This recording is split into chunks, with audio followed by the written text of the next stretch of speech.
Isabella, we demand that you hand over your share to your brother. He deserves it, not you. Please, can we not do this? Leave the kids to their willed properties. Let's not stir anything. We can't, Mom. Bella has to give me her share. I deserve it more than her.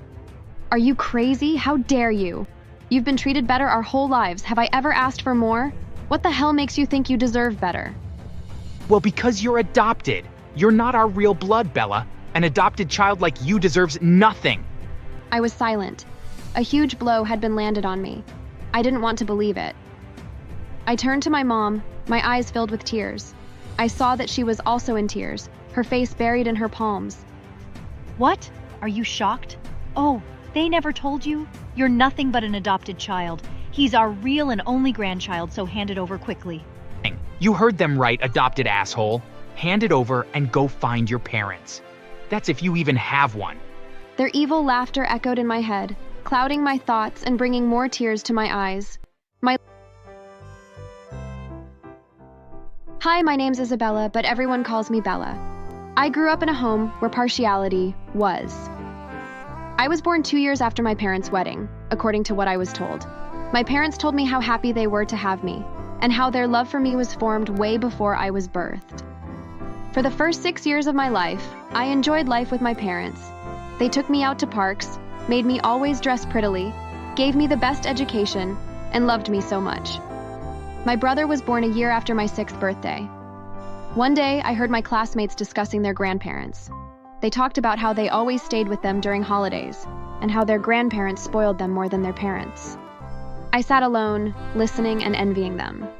When they called out to me and asked about mine, I told them I'd never seen them, and everyone burst out laughing, calling me a liar because they thought my grandparents were dead. I'd never seen my grandparents, but I knew they were alive because I'd heard my parents talking about them twice. I concluded that I was going to ask my parents when I got home. On reaching home, I did exactly that. Why have we never visited Grandpa and Grandma? My parents were taken by surprise because I'd never asked about them. They wanted to know what suddenly made me ask, and I told them about what happened at school. My parents hugged me and promised to let me see them soon. 2 days later, my parents announced that we'd be spending the holiday with them. It was all I could think about. I made plans on how I will scream when I saw them. I wondered what kind of things they wore. I remembered a mug of ours which no one had ever used and asked my parents for it. When I said it would be a gift for my grandparents, they smiled proudly and helped me wrap it. Eventually, the day arrived. I woke up very early and helped my parents with the chores. We did everything and soon it was time to leave. My heart was pounding in my chest. After nearly an hour of driving, we reached there. I stood with my parents as my mom rang the doorbell. The door soon opened and an elderly face popped out, followed by another, my grandparents. My heart was racing in my chest as I smiled at them. However, it seemed as though they couldn't see me. They both ignored me like I wasn't there and faced my brother instead. I was starting to feel sad when my parents brought their attention to me. This is Bella, our first child. I widened my smile as they finally turned to me. But I couldn't ignore the disgusting look they were wearing. Is this the one you were talking about? I looked back to my parents, and they nodded. I wondered what it was that they talked about, and I was curious, because I didn't like how my grandparents were treating me. Whatever. Can we just go in? Swallowed back the tears that threatened to leave my eyes as we walked in. I'd felt so bad due to how I was ignored by my grandparents while they obsessed over my brother. My mom did come over to whisper an apology and asked if I was okay, to which I accepted and said I was. Well, my hell had only just begun, because we were to spend the entire holiday with them, without our parents. Be obedient to your grandparents, okay? They don't hate you. They'll surely come around, darling, okay? I held on to the belief that they'll come around as my mom had said, but they never did. All I ever got from them was insults they will call ugly thing, idiot, gold digger, bloody bastard. Those names got registered to my ears barely 2 weeks later. While my grandparents absolutely loved my brother and will often buy him gifts, they despised me for no reason. They would cuss at me all day for no reason and hit me at the slightest provocation. I wasn't happy there. I didn't feel happy for even a second. I was drowning in sadness and pain. I felt like an unwanted outsider. What are you doing sitting in front of my television? Can your parents afford that? Get lost, child. I instantly scurried away, my eyes getting teary again. I stood by the door, watching as they sat my brother between them while watching TV. I cried to sleep that night. They were being so unfair to me. I grew up getting no love from my grandparents. My brother was the apple of their eyes, and they only cared about him. They didn't stop even after we were grown. It even worsened. My parents always tell me not to think about it, but there's no way I could ignore it. When I was graduating college, they refused to attend. According to them, they couldn't imagine themselves wasting their time on attending stupid ceremonies. Even when they were told about my excellent result, they didn't give any nice reaction. What's so special? People do more. What should we do? Throw a feast for her? I couldn't help but tear up.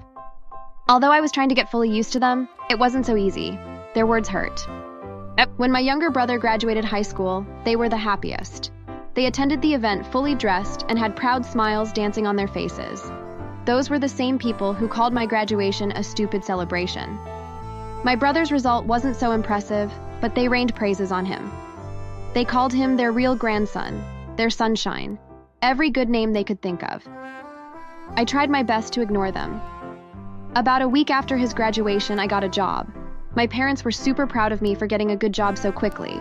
My grandparents did downplay my efforts again, but I tried to not be triggered and ignored them. Unfortunately, misfortune struck, and we found ourselves fatherless. My dad got into an accident that claimed his life at the spot. We were all devastated. We cried for days, not knowing how to be consoled.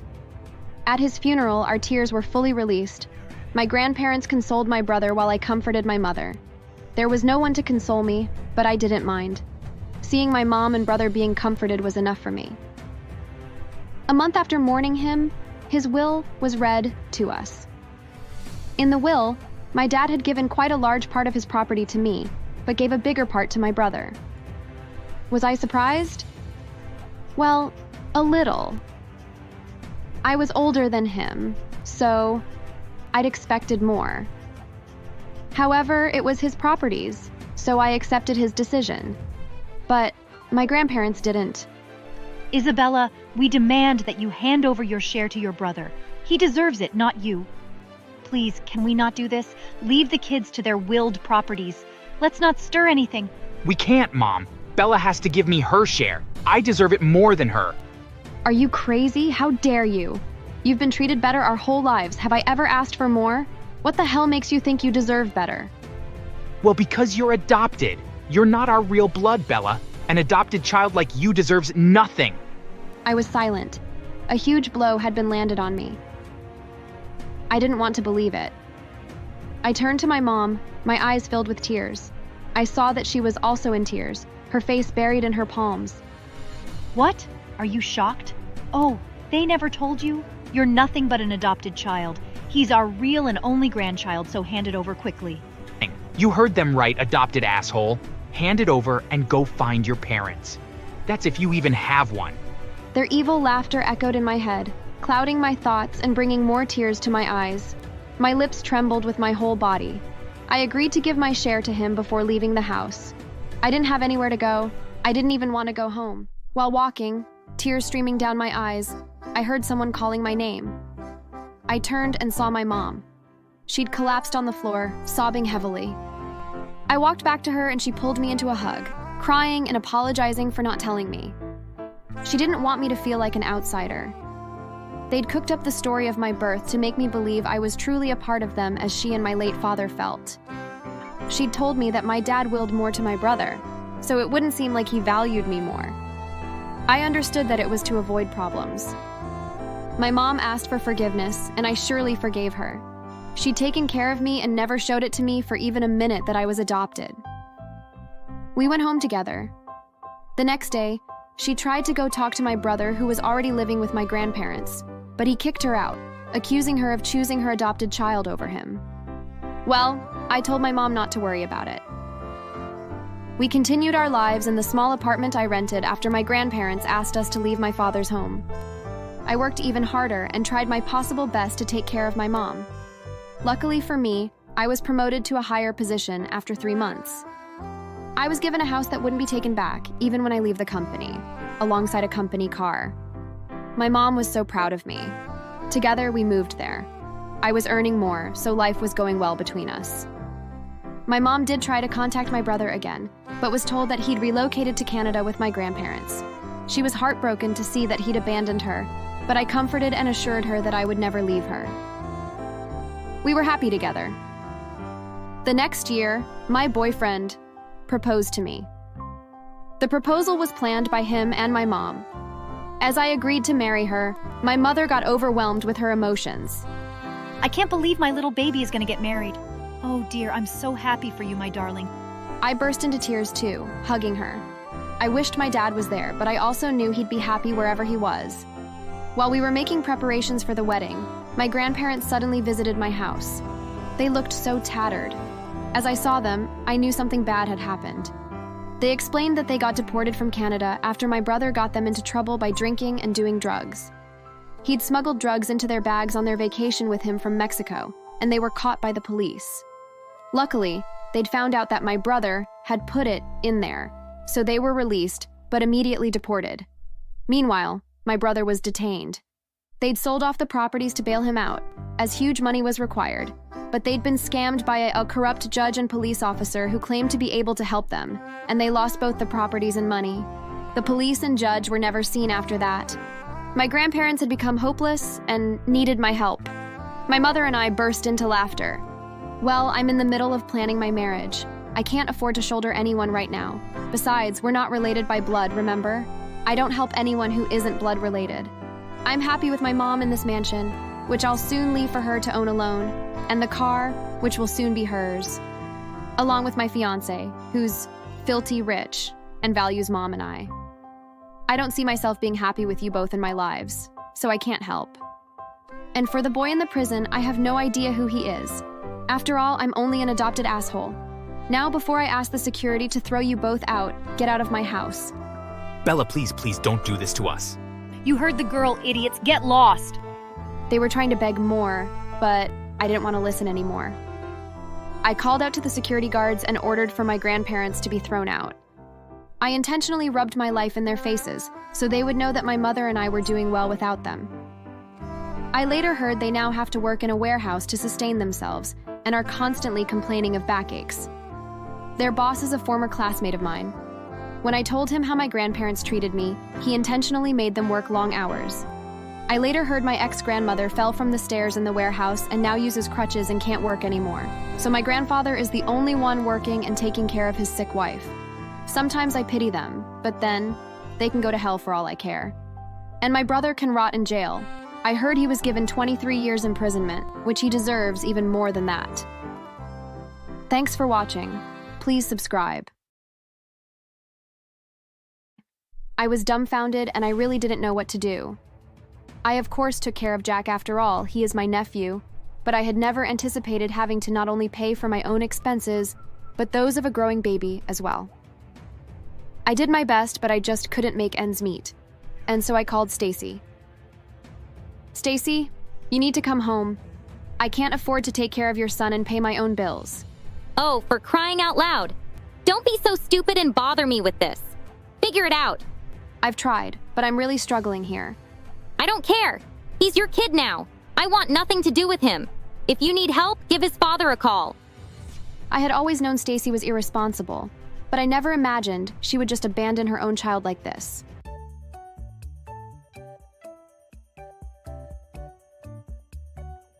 Hi there. My name is Rebecca, and my sister Stacy is so incredibly irresponsible and cruel too. Stacy is 2 years older than me, and about a year ago she started dating a man named Jacob.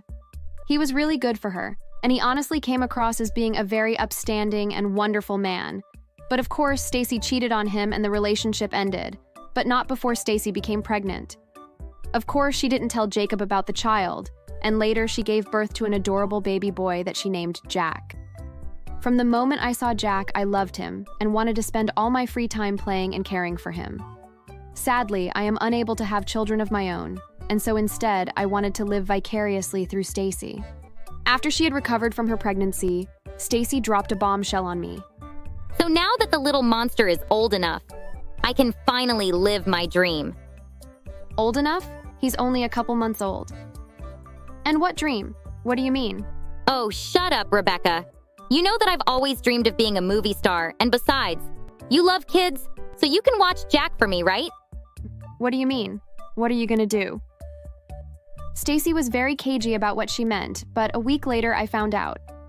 She left in the middle of the night and left behind a note that said that she was heading to Hollywood to become a famous actress and that she was leaving Jack in my custody. I was dumbfounded and I really didn't know what to do. I of course took care of Jack after all, he is my nephew, but I had never anticipated having to not only pay for my own expenses, but those of a growing baby as well. I did my best, but I just couldn't make ends meet. And so I called Stacy. Stacy, you need to come home. I can't afford to take care of your son and pay my own bills. Oh, for crying out loud. Don't be so stupid and bother me with this. Figure it out. I've tried, but I'm really struggling here. I don't care. He's your kid now. I want nothing to do with him. If you need help, give his father a call. I had always known Stacy was irresponsible, but I never imagined she would just abandon her own child like this. Without any better options, I called up Jacob and begged him to help me with his son. He was floored by the news that he had a son at all, but once I was able to prove that he was indeed the father through a paternity test, he was completely on board with helping me out with him. Jacob gave me money and even volunteered to help take care of Jack as well. It really felt like I was finally getting a handle on things, at least with Jacob's help. As time went on, the three of us began to spend more time together, and I had to admit that I was beginning to fall in love with Jacob, and then one day he confessed that he felt the same way. After that, he moved in, and the three of us became a family. Meanwhile, Stacy was still chasing her dreams in Hollywood and would no longer answer my calls or messages, and on Jacob's suggestion, I contacted a lawyer and asked for them to send paperwork to Stacy for her to legally transfer parental rights over to me. After all, it was looking like she was never coming back, and if I was legally Jack's mother, then it would make life a lot easier, especially with government forms, and for when he went off to school and whatnot. To my surprise, the paperwork came back and Stacy had indeed signed the papers. I was now officially Jack's mother, and I was over the moon with happiness. In the months that followed, Jacob proposed, and within the year, the two of us were married, and that was when we officially became a family. I couldn't imagine my heart being any fuller when I found out that I was pregnant. Knowing that Jack would have a sibling and that Jacob and I would have another child filled me with so much joy. Jacob was just as happy with the news as I was, and we celebrated well into the night. I thought that things would be perfect when during my third trimester, Stacy returned to town. She looked terrible and had changed so much. Her skin was so pale, and she had dark circles under her eyes, and she had lost a lot of weight to a point where she was very underweight. Hey sis, I'm surprised to see you. I thought that you would be a big movie star any day now. Oh, shut up, you annoying bitch. Listen, I need money. Can I have some to help get me back on my feet? Well, I don't have much, but I can help out for sure. Yeah. Are you okay? No, I'm not okay. Hollywood didn't work out. Nobody has any good taste out there. Oh, I see. It was of course a silly lie. The truth was that Stacy had no talent for acting and no one wanted to hire her. Trying to be a good sister, I gave her what money I could and even offered for her to sleep in the guest room, but she just took the money and left. A few days later, she came back, and when she saw that I was married to Jacob, she went crazy. What is that loser doing here? He's not a loser, and he is my husband, and Jack's father too. You can't be serious? Well, I am. Jacob and I met shortly after you left and we fell in love. Whatever. Just give me more money. If you want to shackle yourself down with a loser husband and ugly children, then that is your problem. I was furious with her, but she was still family, and so I gave her some more money and then went about my day. It was hard trying to focus after what she had said about my family. But the next day I went out to run some errands, and when I got back home, I saw my sister's car in my driveway. Confused, I gathered up my bags and went inside and found my sister, naked in my kitchen, chasing after Jacob. He looked panicked and was running as quickly as he could away from her. Stop running. We used to have sex years ago. Why wouldn't you want me now? because I love your sister and I hate you. Neither had noticed me, and so I stepped into the room and tripped my sister, causing her to tumble face first into the counter, which split her lip. You wretched bitch! Why did you do that? Because you are trying to sexually assault my husband. I thought you weren't interested in him? I wasn't. But then I saw him here, and I realized that I wanted him. He's made such a good husband and father, and I got jealous. Plus, he was mine first, so technically, he should belong to me. Belong to you? He's not a possession. He's a living and feeing person. Now either get out of my house right now or I will force you out. I would like to see you try. I will find a way to get him to leave you if it's the last thing I do. That was it. That was the last straw. Before I knew what I was doing, I punched my sister as hard as I could in the face, and then, while she was dazed, I dragged her by the hair outside and threw her out the door. And yes, she was completely naked the entire time. My neighbors were outside and they were laughing at Stacy the entire time.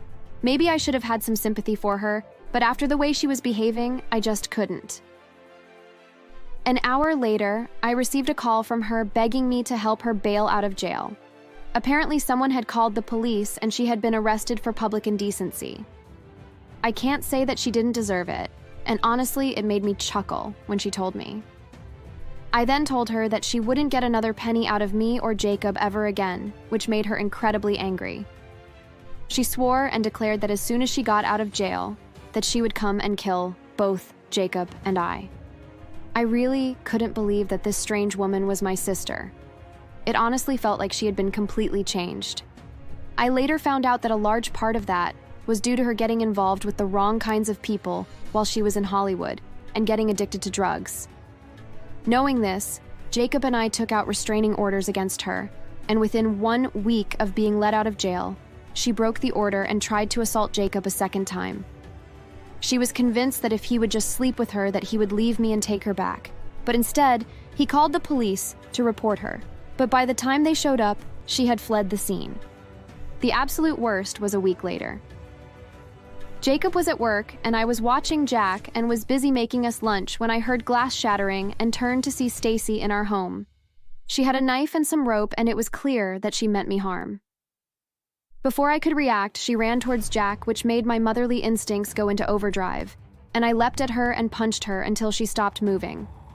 Thankfully, she never had a chance to try to use the knife on me, as I attacked her too quickly. But when the police showed up, they found a notebook on her that detailed how she had planned to kidnap Jack and use him to get Jacob to go with her back out to Hollywood. She figured that with a husband and family, that she might have a second shot at becoming a star. It was all very sad and depressing, really. Later in court, the judge took some pity on her, but only a little. If she promised to see a psychiatrist, then he would give her a lesser sentence, but she refused, and so he sentenced her to 12 years in prison for breaking the restraining order, attempted kidnapping of a child, breaking and entering, and for assaulting me. And that is where she has been for the past few years. Jacob and I are debating what to tell Jack when he gets older. Right now, he is too young to understand, and we don't want to confuse him. As for our baby, we ended up having a little girl that we named Elsa. It hasn't been easy, but we have tried our best to put the chaos that Stacy brought into our lives into the past and move on, and I am happy to say that we make quite the loving and happy family. Thanks for watching. Make sure to subscribe and leave a comment down below saying I subscribed, and we will try our best to reply to your comment.